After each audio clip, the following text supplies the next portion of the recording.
ታዳኟ ልዕልት ክፍል 14።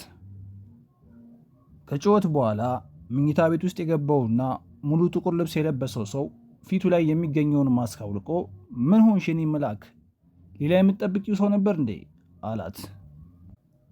መኝታ ቤት ውስጥ ካለው ትልቅ ቁምሳጥን ውስጥ ተጣጥፎ የተቀመጠው ሰው በቁምሳጥኑ ስንጥቅ ውስጥ አሾልኮ ሁሉንም ነገር እየተመለከተ ነው። ጥቁር በጥቁር የለበሰ ሰውና በአሁኑ ሰዓት ራሷን ሳራጂን ብላ የምትጠራውን ሰው ጎን ለጎን ቁሞ ሲያወሩ ይታዩታል።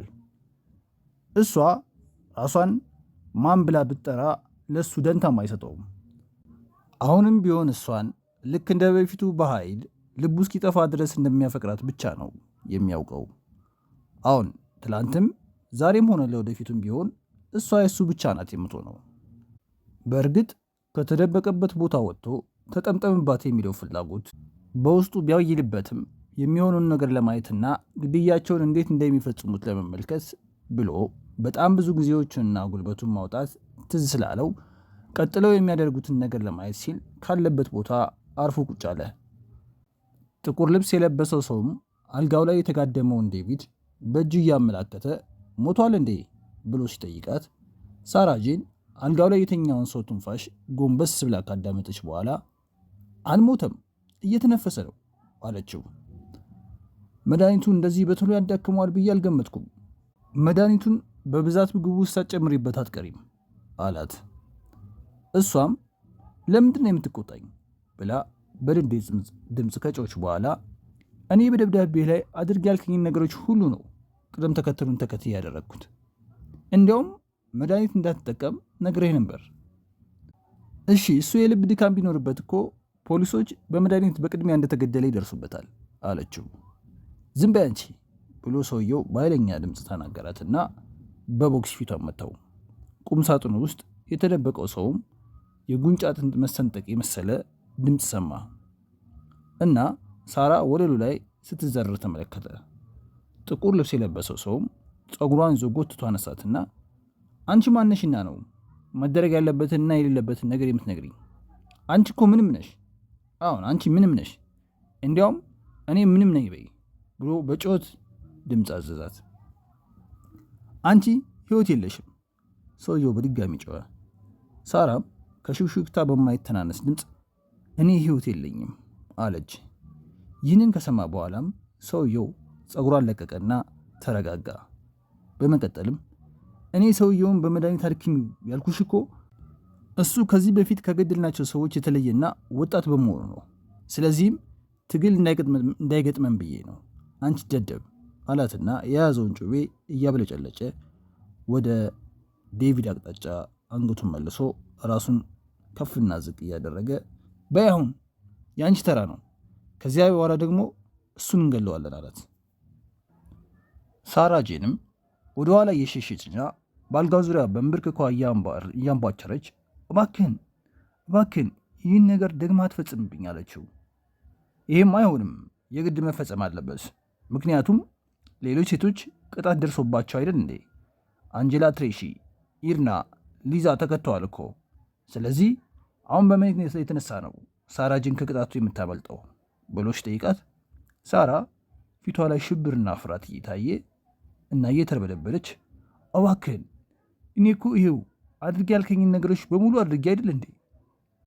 በዚህ ላይ ደግሞ አልጎዳሽን ብለህ ቃል ገብተህልኛል አይደለም ብላ እያለቀሰች ብትለምነውም ሰውየው ለቅሷን ከምንም ባለመቁጠር ልክ ታዳኙን እንደሚይዝ አውሬ እያጓራ ላይ ላይ ተወረረባት። በመቀጠልም አንድ እጁን ልብሷን ለመቅለብ በአንድ እጁ ደግሞ ጭቤውን አንገቷ ላይ ያሳረፈው።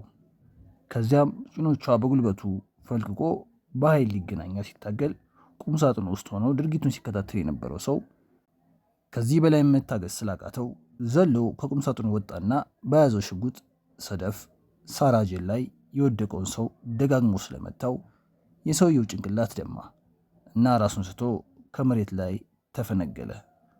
ሳራጄንም የሰውየውን ሰውነት ጭነት ከሷ ላይ ስለተነሳ አይኗን እንደጨፈነች ነገሩ የእውነት ተፈጸመ ማለት ነው ብላ ራሷን ጠየቀች። ከዚያም ሕይወቷን የታደጋት ሰው ለማየት አይኗን ስትከፍት ከዚህ በፊት የምታውቀውን ፊት ተመለከተች። ሰውየውም አይዞሽ የኔ ፍቅር ሊዛ አሁን ሁሉ ነገር ሰላም ነው እያለ በጣቶቹ የተረገመ ፊቷን ደባበሰ ማቲው ዳሊ። በመቀጠልም ማት ሊዛ፣ የኔ ከርታታ ሊዛ እያለ ማልቀስ ጀመረ። ሳራም አንድ ነገር ለመናገር አፏን ስትከፍት ከክፍሏ ውስጥ በኃይለኛ የሆነ የሽጉጥ ተኩስ ፍንዳታ ተሰማ። ከዚያም ከፊቷ ሆኖ በጣቶቿ ፊቷን ይደባብስ የነበረው ማቲው ዳሊ በጣም በግርምት ተሞልቶ አይኖቹን ጎልጉሎ አያት እና በለሆሳስ ሲናገር ቆይቶ ድምፁ ሙሉ በሙሉ በጨለማ ውስጥ ተዋጠ። በመቀጠልም አጠገቧ ወለሉ ላይ በአፍጢሙ ድፍት አለ። ራጂት ካፕሪ ቪላ ውስጥ ቀድሞ ነበር የገባው። በመቀጠልም ክላውዲ ከማርቲክስ እና 3 ባልደረቦቹ ቤት ውስጥ ከገቡ በኋላ በመጨረሻ ዳኒ ማጉዌር መሳሪያውን በእጁ እንደጨበጠ እያለከለከ ተከተላቸው። የቤት ውስጥ ሰራተኞች የት ነው የሚገኙት ብሎ ዳኒ ጠየቃቸው። ማዕድ ቤት ውስጥ ነው የሚገኙት። እዚያም 6 የታጠቁ ሰዎች እየጠበቋቸው ሲሆን የቪላውን የኋላ በር አጥሮታል አለው ራጂት ካፕሪ። መልካም፣ አንተና ዲማርቲው በዋና የፊት ለፊት መሰላል ውስጥ ውጡ፣ እኔ ደግሞ ከኋላ በኩል ባለውና ሰራተኞቹ በሚጠቀሙበት ደረጃ ወደ መኝታ ቤት እዘልቃለሁ አለው። ራጂትም 2 ሰዎች ለምን ካንተ ጋር አብረው አይሄዱም አለው ካፕሪ በትዕዛዝ መልክ። ዳኒ ማክ አሁን በኃይል ሚዛን ላይ መከራከር እንደሌለብን ተረድቶ ጭንቅላቱን በአዎንታ ነቀነቀ። ከዚያም የጥይት ፍንዳታ ድምፅ ስላሰሙ 3ቱም ሰዎች እርስ በርስ ተያዩና በፍጥነት ወደ ደረጃው ሩጫ ጀመሩ። እንዴት ትገለዋለህ አለችው። ሰውየውም እንዴት አልገለውም ሶፊያ፣ እሱ እኮ ምን እንዳደረገኝ አንቺ አልተመለከትሽም? ጭንቅላቴን ቀጥቅጦ እኮ ነው የሞትኩኝ ስለመሰለው እኮ ነው የተወኝ አላት። ሶፊያ ባስማትም በኃይል ተንሰቅስቃ አለቀሰችና እሱ እኮ እዚህ የመጣው እኔን ለመጠበቅና እንዳልሞት ለመከላከል ነበር። በእውነት እሱም መግደል አልነበረብህም አለችው። ምክንያቱም ይህንን የሰማው ፍራንኪክ ቅንድቡን ቋጥሮ በእውነት እሱ መገደል አልነበረበትም ብሎ አሰበ። ፍራንኪክ ይህንን አይነት ግድያዎች ይፈጽም የነበረው ለእንደሱ አይነት በአባታቸው የተበደሉ ሰዎችን ለመታደግ ነበር። በዚያ ላይ ደግሞ የአንድሪው ጀክስ ልጅ አይደል እንዴ? ምን አይነት ጣጣ ነው ደግሞ! ሽጉጡ ላይ ያደረገው የድምፅ ማፈኛ ሳይለንሰር ሊሰራ ባለመቻሉ ፍንዳታው ቤት ውስጥ ይሰማል። ስለዚህም ቤት ውስጥ ያሉት ሰራተኞች ምን እንደተፈጠረ ለመመልከት ወደዚህ መምጣታቸው አይቀርም ብሎ አሰበና የማቲው ዳሊ ሬሳ አይኗን ተክላና ደሙ ምንጣፉን አልፎ ሲገባ የተመለከተችው ወዳለችው ሳራ ጄን ዞሮ ሶፊያ በሩን ቀርቅዩ አላት እና ራሱን ለመከላከል ያህል ስለ እግዚአብሔር ብለሽ እኔ እኮ ሙምባይን ለቆ እንዲሄድ ሁሉ በስልክ አስጠንቅቄዋለሁኝ። ብቻ በአጠቃላይ በአሁኑ ሰዓት እሱ እዚህ ቤት ውስጥ መገኘት አልነበረበትም ማለት። ሶፊያም ስቅስቅ ብላ እያለቀሰች እሱ እኮ ስለሚያፈቅረኝ እዚህ ድረስ መጥቶ እኔን ለመከላከል ነበር፣ በዚያ ላይ ደግሞ እኔ ያፈቅረዋለሁ አለችው። ያፈቅረኝ ነበር ነው ያልሽው ብሎ ፍራንኪክ ማንቺኒ ደነፋና አንቺ ልጅ እሱ እኮ በጭራሽ አያውቅሽም። እናም ያፈቀረው የነበረው ሊዛ ባሪንግን እንጂ አንቺን አልነበረም። እናስ ደግሞ ሳራ ባሪንግ ማን ናት? ማንም። አሁን እሷ የኔ የፈጠርኳት ገጸ ባህሪ ብቻ ናት። ስለዚህ ማዳሊ ማፍቀር የሚገባው እኔን የሊዛ ባሪንግን ፈጣሪ እንጂ ሊዛ ባሪንግን አልነበረም። እናም አሁን በሩን ዝጊው ብዬሻለሁኝ አላት። ሶፊያም እንዳዘዛት በሩን ቀረቀረችው። አሁን ከፍራንኪክ አይኖች ላይ የምታየው እብደት የሰላም እንዳልሆነ ገብቷታል። ግን እኮ ይሄ ምስኪን ማቲው ለምንድን ነው እኔን ልታደገኝ የመጣው? ለምንስ እግሬ አውጭኝ ብሎ አልሸሸም እያለች አሰበች እና ፍራንኪ እሱ እኮ መሞት ያልገባውም ነበር አለችው። ዝም በይ አንቺ ደደብ ብሎ ፍራንኪክ አንባረቀና ሽጉጡን እያወራጨ እኔ ነኝ ማን መሞት ማን ደግሞ መኖር እንዳለበት የምወስነው፣ እኔ ባልሽ፣ አንቺ ደግሞ ሚስቴ ስለሆንሽ ለእኔ ታዛዥ ባሪያ እንደሆንሽ ማወቅ አለብሽ። ስለዚህ የኔን ትእዛዝ እስካልጠበቅሽ ድረስ ሶፊያ እህትሽንም ቀጣይ የሞት ጽዋ ይደርሳታል። ገብቶሻል የምልሽ ብሎ በቁጣ ጠየቃት። ሶፊያም እንደገባት አንገቷን ላይ እናታች በመነቅነቅ አሳወቀችው። ደግሞም ለእሱ መታዘዝ ትክክል እንደሆነ ብቻ ስለምታውቅ ምንም ማድረግ አችልም። በእርግጥ ለጥቂት ጣፋጭ ወራጮች ያክል ሊዛ ባሪንግን በሆነችበት ሰዓት ከማቲው ዳሊ ጋር ጥሩ ጊዜ የተለየች ሰው ሆና አሳልፋለች። ምንም እንኳን አሁን አጠገቧ በፍራንኪ ጥይት ተመቶ ደሙን ደግሞ ሲንጀቀጀቅ ያ አብራው ያሳለፈችው ጥሩ ጊዜን ከሱ ጋር አብራ ማሳለፏ ጥሩ አልነበረም ተገነዘበች። ፖሊስ የሚለው የማጉዌር ድምፅ የመኝታ ቤቱን በር አልፎ ከተሰማ በኋላ ሌሎች ሰዎች ከኋላው ደረጃውን ሲወጡ የግርዳናቸው ተሰማ። ማንቺኒ በሰማው ነገር አይኖቹ በድንጋጤ ፈጠጡ። በመቀጠልም እጁ ላይ ይዞት የነበረውን ጩቤ እያቀበላት አድርጊው አላት። እሷም አይኗን ተከትላ ስትመለከት አልጋው ላይ የተኛውን ዴቪድ ሻጊንን እንድትገለው መናገሩ መሆኑን ስላወቀች ምን በፍጹም አይሆንም አለችው። ይህ እኮ የመጨረሻ ግድያችን ስለሆነ አንቺ ነው ማድረግ የሚገባሽ። ይህንን ደግሞ የምታደርጊው የእህትሽን ሕይወት ለመታደግ እንደሆነ አውቂ አላት። ፖሊሶች ነን፣ በሩን ክፈቱ የሚል ድምፅ በሩ አጠገብ እየደበደቡ ቀጥሏል። አንቺ ብቻ ስታደርጊው ነገሩ ትክክል የሚሆነው እናድርጊው አላት ፍራንኪ። ሶፊያም ፍራንኪ አልችልም አለችው። አድርጊው ብዬሻለሁኝ፣ ያለበዚያ ሁለታችንም በያዝኩት ሽጉጥ እጨርሳችኋለሁ። ስለዚህ በያዝሽው ጩቤ አንገቱን ቁረጩ እያለ ፍራንኪ ጮኸባት። እሷም ከዚህ በፊት የተደረጉትን ግድያዎች በምልሰት ማስታወስ ጀመረች።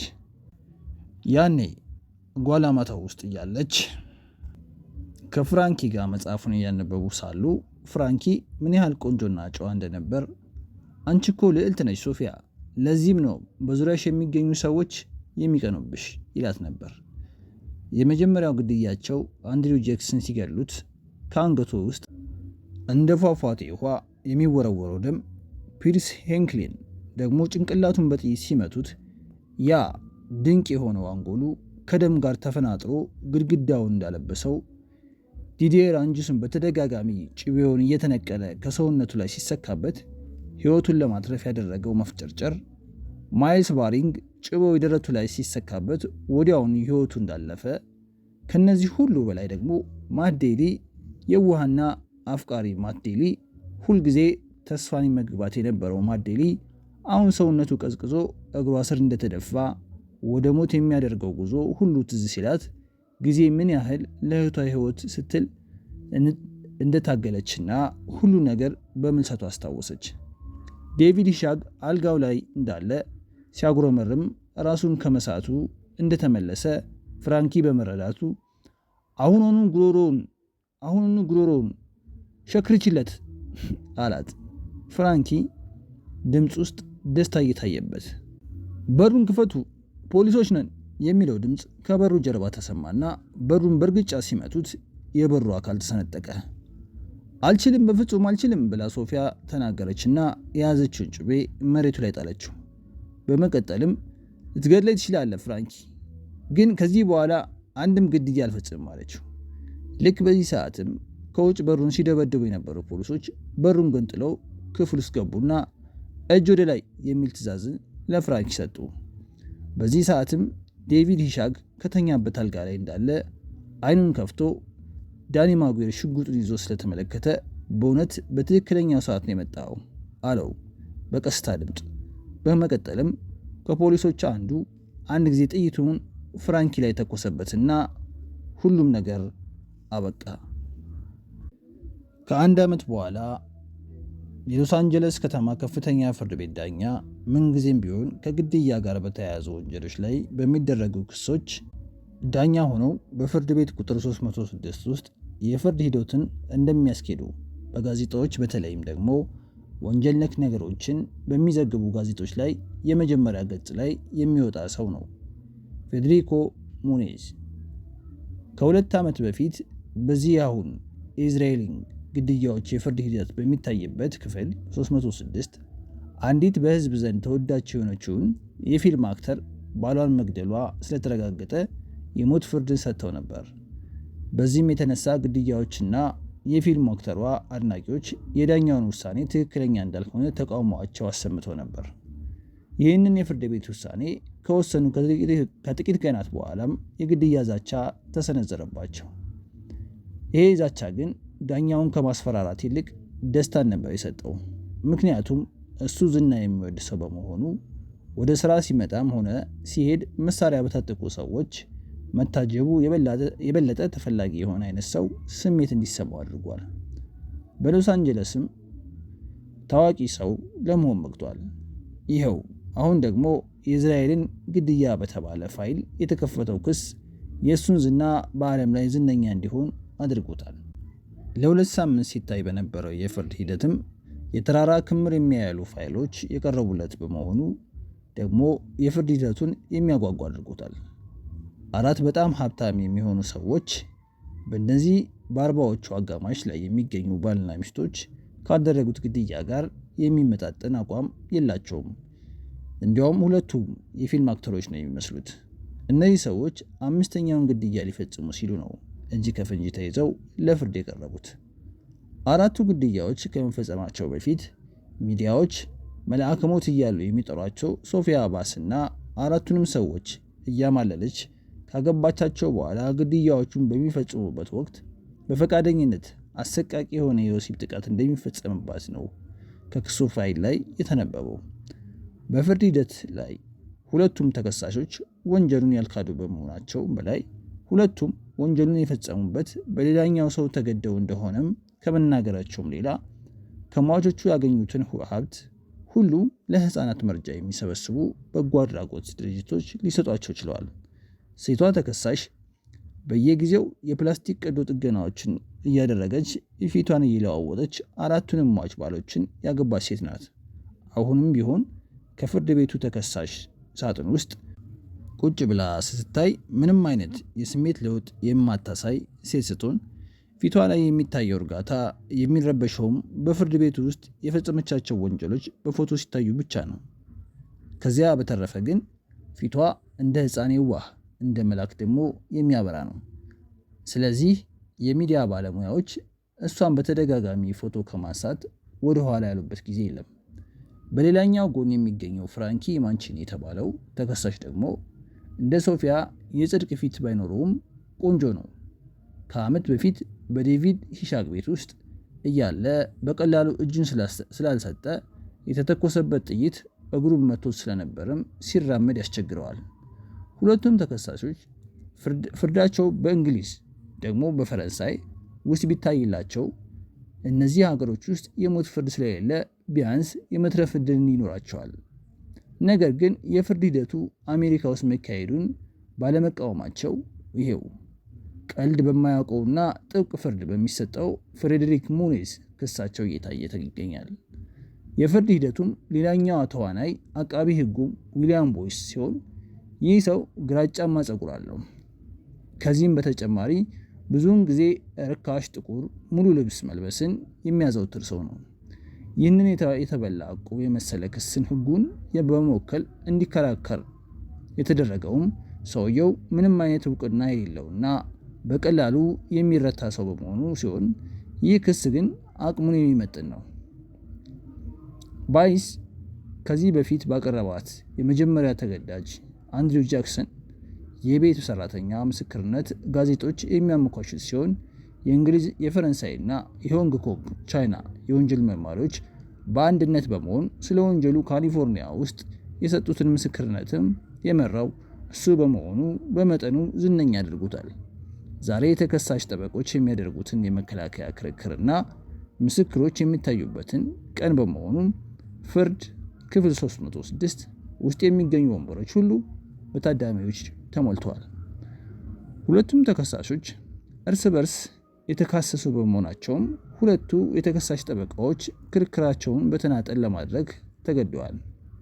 የፍራንኪ ጠበቃ ኢልቫን ዱራባይ ሲባል አጭር፣ ወፍራምና በቦርጩ ምክንያት በትክክል የማይቆልፍ የሸሚዝ ቁልፍ ያለው ሰው ነው። ከዚህም በላይ ደግሞ ልክ እንደ ሳይንቲስት ፀጉር ሁልጊዜም ተንጨብርብሮ የሚታየው ፀጉሩ ለዱሩባይ አስቀያሚነት የሚወክሉን አስተዋጽኦ ያደርጋል። ዱሩባይ ገና ፍርዱን በሚሰማበት አዳራሽ ሲገባ በብብቶቹ ይዞት የነበረው ፋይል ወደቀ እና ወለሉ ላይ ተበተነ። ይህም በመሆኑ የፍርድ ሂደቱን የሚከታተሉት ሰዎች ሰውየው የቤተ መጻሕፍት ውስጥ ቦታ የጠፋበት አይነት አድርገው ሊገምቱት ቢችሉም ዳኛ ሙኒዝ ግን ይህ ሰው ያለምንም የማስታወሻ ወረቀት ብዙ ነገሮችን ማስታወስ የሚችል ሰው መሆኑን ጠንቅቀው ያውቃሉ። ከ20 ዓመታት በላይ በቆየበት የጥብቅና ስራው ውስጥም ይህም ባህሪውና ዝርክርክነቱ እንዳለ ነው። የሚዲያ ሰዎች መልአከ ሞት እያሉ ለሚጠራት ሶፊያ አባስ ጠበቃ የሆነውን ኤልኒ ዋትስ ደግሞ ወጣት ስትሆን ከዱርባይ አንጻር ልምድ የሌላት ሰው ናት።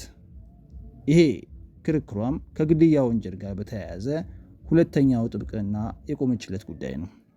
ይህም ቢሆን የመጀመሪያው ክርክሯን ውበት እና አርቲስቲክ በሆነ መልኩ የረታች በመሆኗ በፍርድ ቤቶችና በሌሎች ጠበቃዎች ዘንድ አድናቆትን ለማትረፍ በቅታለች።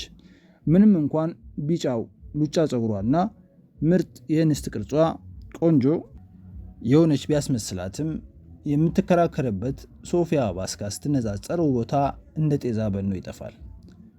ሁላችሁም ተነሱ አለ የፍርድ ቤቱ አጋፋሪ ፍሬድሪክ ሙኒስ የዳኛ ካባቸውን ለብሰው ወደ አዳራሹ ውስጥ ሲገቡ። የባለፉት 2 ሳምንታትን ማንንም የሚዲያ አባል አዳራሽ ውስጥ እንዲገቡ ያልተፈቀደ ሲሆን ዛሬ ግን ለተወሰኑ የፈቀዱ በመሆናቸው ካሜራዎች እሳቸው ላይ ሊደቅኑ ችለዋል። ካሜራዎቹ ዳኛው ላይ ብቻ ሳይሆን የተደቀኑት ከፊት ለፊት መደዳውን 3 ሆነው በተደቀኑት ሰዎች ላይም ጭምር ነው። የመጀመሪያው ሰው ዳኒ ማጉዌር ሲሆን 2/3 የሆነው የሥራ ጊዜውን ያሳለፈው ለባለፉት 10 ዓመታት ሲከታተል የቆየው የእስራኤል ግድያዎች ነው። ሁለተኛው ሰው ደግሞ ህንዳዊው ቱጃር ዴቪድ ሂሻክ ሲሆን በዳኒ ማጉዌር እና በባልደረቦቹ አማካኝነት 5ኛ ተገዳይ ከመሆን የተረፈው ነው። የመጨረሻው ሰው ደግሞ ማቲው ዳሊ ሲሆን በፍራንኪ የተተኮሰበት ጥይት ሀብለ ሰረሰሩን ስለመታው ሽባ ሆኖ በዊልቸር ላይ ነው የሚንቀሳቀሰው። ከአንዳንድ ሚዲያዎች የሚሰማው ነገርም ማቲው ዳሊ በዚች መልአከ ሞት ከሚሏት ሊዛ በሚለው ስሟ ብቻ የሚያውቃት ሴት ፍቅር ወደ እብደት እያመራ እንደሆነ ነው። በእርግጥም ደግሞ አሁን ከተከሳሽ ሳጥን ውስጥ ከምትገኘው ሴት ፍጥጥ ብሎ እያያት መሆኑን የተመለከቱ ሰዎች የሚዲያዎቹ አስተያየት ትክክል እንደሆነ እንዳይጠራጠሩ አድርጓቸዋል። ሚስ ዋትስ አሉ ዳኛ ሙኒዝ እና ለአፍታ ያህል ጸጥ ብለው አዳራሹ ውስጥ የሚገኙ ሰዎችና የካሜራዎችን አትኩሮት እንዳገኙ ካረጋገጡ በኋላ እንደምገምተው የመከላከያ ክሬሽንን ለመጀመር ዝግጁ እንደሆንሽ ነው የማምነው አሏት። ምክንያቱም ዱርባይና እሷ ተስማምተው እሷ እንድትጀምር በመወሰናቸው ነው። ዳኛው እሷ ክርክሯን እንድትጀምር ይፈቅዱላት። እሷም በትክክል ተዘጋጅቻለሁኝ ክቡር ዳኛ ብላ ከመለሰች በኋላ ወደፊት መጣች። ዱርባይና እሷ ያሰቡት ነገር ቢኖር ሁለቱን ደንበኞቻቸውን እርስ በርስ ለወንጀሉ ተጠያቂ በማድረግ ከሞት ፍርድ ሊያድኗቸው አቅደው ነው የገቡት። ኤሊን ዋትስ ከዳኛ ጎን ወደ ተደረደሩት 12 ወንድና ሴት የፍርድ ቤቱ የማህበረሰቡ ዳኞች ጋር ቀረብ ብላ ከታየቻቸው በኋላ ባለፉት 2 ሳምንታት ውስጥ አቃቢ ሕጉ ሲያያት የነበራቸውን ነገሮች፣ እጅግ አሰቃቂ ግድያዎች እኔም ሆንኩኝ ደንበኛዬ የምንክደው ነገር አይደለም። እንዲያውም አንድሪው ጃክስ፣ ሰር ፒርስ ሃይል፣ ዲዲየር አንጁና ማይልስ ባሪን ጨምሮ እጅግ በጣም አሰቃቂ በሆነ ሁኔታ ሕይወታቸውን እንዳጡ የምንክደው ነገር በጭራሽ አይደለም። እዚህ ፍርድ ቤት ውስጥ ፍርዱን ለመከታተል የመጣችው የሟች ቤተሰብና ጓደኞችም ጭምር በሐዘናችሁ ማዘኔን እና ከልብ የመነጨ መጽናናትን አምላክ እንዲሰጣችሁም ስል ምኞቴን በዚህ አጋጣሚ እነግራለሁኝ ብላ ንግግሯን አቆመችና እዛ የተሰበሰቡት ሰዎች ላይ ንግግሯ ምን አይነት ተጽዕኖዎችን እንዳመጣ ለመመልከት የሟቾቹን ቤተሰብ ፊት መመልከት ጀመረች። የዲዲየር ሚስቶች የፍርዱን ሂደት ለመከታተል ከሀገራቸው እዚህ ድረስ የመጡ ሲሆን ራሳቸውን በአዎንታ ሲነቀንቁ ተመለከቻቸው። የሰር ፒርስ ሃይልን ግማሽ ወንድም የሆነው ሚክሲምላን የተባለው ደግሞ የ80 ዓመቱን የዕድሜ ባለጸጋም ፍርድ ቤቱ ውስጥ ይገኛል። ከእርሱ በኋላ የማይልስ ባሪን የቀድሞ እጮኛም በፍርዱ ሂደት ላይ ተገኝታለች። ኤልን ዋትስ ካቆመችበት በመቀጠል ክቡራንና ክቡራት፣ እኔ እዚህ የተገኘሁት አዎንታችሁን ለመካድ አይደለም። በእርግጥም ደግሞ እውነታን መካድ ፍጹም ሞኝነት እንደሆነ አውቃለሁ። ምክንያቱም እኔ እውነታችን ብክድ እዚህ የሚገኙትን የሟች ቤተሰቦች እንደማሳዝን የማውቅ ሰው ነኝ ካለች በኋላ ሶፊያ ባስታ ወደምትገኝበት ሳጥን ቀርባም የኔ ስራ እውነታን ማሳወቅና ፍርድ እንዳይዛባ መከላከልም ስለሆነ ዛሬ እውነትን እንድታውቁ አደርጋለሁ። ይህቺ ከአጠገቤ የምትገኘው ደንበኛዬ መልአከ ሞት ጠንቋይ ወይም ደግሞ ጭራቅ ሳትሆን ልክ እንደኛ ስጋ እና ደም ያላት ሰው ናት። ስሟም ሶፊያ ባስታ ይባላል። እሷም ልክ እንደ ሌሎቹና ግድያው እንደተፈጸመባቸው ሰዎች ሁሉ ስትሰቃይ የነበረች ሰው እንደሆነች ማሳወቅ እፈልጋለሁ አለች። በዚህ ጊዜም ፍርድ ቤት ውስጥ ይገኙ የነበሩት ሰዎች በተቃውሞ መንጫጫት በመጀመራቸው ዳኛ ሙኒዝ ጸጥታ እንዲከበር በመዶሻቸው ጠረጴዛውን እየደበደቡ ተናገሩ። የፍርድ ቤቱ ጸጥታ ከተመለሰ በኋላ ኤልን ዋትስ ካቆመችበት በመቀጠል በእርግጥ እውነታው የማይዋጥ ሊሆንላችሁ ይችላል፣ የምትሰሙት ነገርም ላያስደስታችሁ ይችል ይሆናል፣ ግን እውነታን መግለጽ የኔ ስራ ስለሆነ እውነታውን ማሳወቅ ግድ ይለኛል ብላ ወደ ፍራንኪ ማንቺኒ ሳጥን በመሄድ ይሄ እዚህ ሳጥን ውስጥ የሚገኘው ሰው ነው እንግዲህ ሁሉንም ግድያዎችን ያቀደውና የሶፊያ ባስታን ያልተረጋጋ አእምሮ እንደ መሳሪያ በመጠቀም ሰዎችን እንድትጠላና እንድትጠራጠር በማድረግ ነው ግድያዎችን ሁሉ እንድትፈጽም ያስገድዳት አለችና ቁጭ አለች።